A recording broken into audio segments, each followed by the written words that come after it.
শরীরটাকে সুস্থ করে তুলতে হবে স্টেপ বাই স্টেপ, 1 দিন 2 দিন 1 সপ্তাহ 15 ডেজ 1 মাস।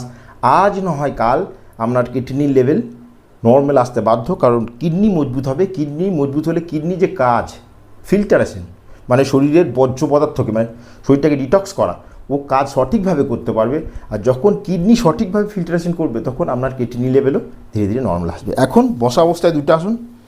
প্রথম হচ্ছে বজ্রাসন আসন। বহুবার বলেছি, আপনার বয়স বেশি, আপনি যখন পা দুটোকে এইভাবে একত্রিত করবেন তখন এই পা উঠে থাকবে এবং এই পা দূরে থাকবে, কোনো ব্যাপার নয়। উঠে থাকলে উঠে থাকবে, দূরে থাকলে দূরে থাকবে। আপনি এইভাবে ধরবেন, বা শুরুর দিকে এবার ধরতে না পারলে আপনি এইভাবে বসবেন। বোঝা গেছে? বা রেগুলার যদি প্র্যাকটিস করেন তাহলে ধীরে ধীরে মেরুদণ্ডকে স্ট্রেট রেখে আপনি ফিঙ্গারকে ইন্টারলক করে এইভাবে ধরতে পারবেন। প্রথম দিন হবে না, দ্বিতীয় দিন হবে না, তৃতীয় দিন একটু হবে, চতুর্থ দিন আরও একটু হবে।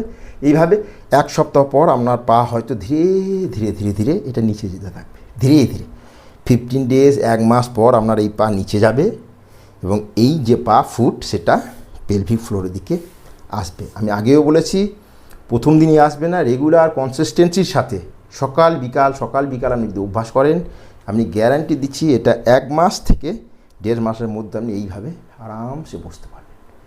এইভাবে বসলে কি হয়, আপনার এই যে পেলভিক ফ্লোরে স্ট্রেচের সৃষ্টি হচ্ছে। বোঝা যাচ্ছে? এখানে কিডনি অ্যাকচুয়ালি পেছনের দিকে, ছবি যে দেখে নেবেন, এই কিডনিতে ব্লাড ফ্লো সঠিকভাবে হবে, কিডনি থেকে স্ট্রেচের সৃষ্টি হবে, এর ফলে কিডনি যে কাজও সঠিকভাবে করতে পারবে, তো কিডনি লেভেল অটোমেটিক নিচে নেমে আসবে। আর যে আয়ুর্বেদিক দাবায় গোখরু গিলোয় আমলা এটা তো নেবেনই, তার সাথে সাথে দুধ জাতীয় মানে dairy product and animal protein এগুলো তো ত্যাগ করবেন। জল 2 থেকে 3 লিটারের মধ্যে খাবেন এবং রেগুলার এই আসনগুলো প্র্যাকটিস করবেন, তাহলে সমস্ত রোগ ধীরে ধীরে কিওর হবে। আপনার ক্ষেত্রে কিডনি লেভেল হাই, তো সেটা নর্মাল আসবে। তো এই অবস্থায় আপনি 2 থেকে 3 মিনিট বসবেন। শুরুর দিকে বসতে না পারলে আমি বলেছি 15 সেকেন্ড থেকে 10 সেকেন্ড দিয়ে শুরু করবেন। ফুল শ্বাস নেবেন, ফুল শ্বাস ছাড়বেন। এরপর এইভাবে বসার পর আমরা করব তিতলি আসন বা বাটারফ্লাই পোজ। এর জন্য কী করতে হবে, শ্বাস নিয়ে পাকে উপর, শ্বাস ছেড়ে পাকে নিচে। বোঝা গেছে?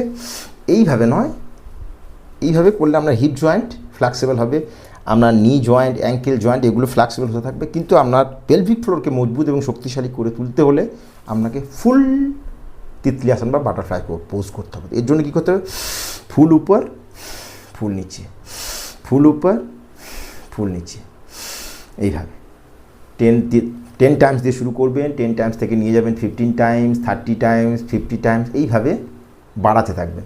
আমি আগেও বলেছি, বয়স বেশি, তো আমাদেরকে কি স্টেমিনাটাকে ধীরে ধীরে ধীরে ধীরে নিয়ে আসবেন। একদিনে একদম 1 ঘন্টা 2 ঘন্টা যোগাসন করে নিলাম তারপর আর করলাম না, এরকম নয়। রেগুলার আপনাকে সময় বার করতে হবে আর রেগুলার প্র্যাকটিস করতে হবে। দেখুন, 70 বছরের পর শরীরটাকে সুস্থ রাখা একটা ডিউটি, একটা কাজ। তো শরীরকে সুস্থ রাখার জন্য এখন 70 বছরের পর আপনি দৌড়তে পারবেন না, সুইমিং, রানিং, জগিং, সাইকেলিং এসব করা সম্ভব নয়। এসব করলে আপনার শরীর আরও ক্ষতিগ্রস্ত বা আরও মানে প্রবলেমের সৃষ্টি হবে। এর জন্য যোগাসন একমাত্র পদ্ধতি যে বয়স্ক মানুষকে সুস্থ সবল, মেন্টালি স্ট্রং, ফোকাস এই সমস্ত কিছু ধীরে ধীরে ধীরে ধীরে নিয়ে আসবে। এবং রেগুলার যোগাসন প্র্যাকটিস করবেন এবং শরীরের প্রতি যত্ন দেবেন। Thank you, take care, goodbye এবং স্টে হেলথি। নমস্কার।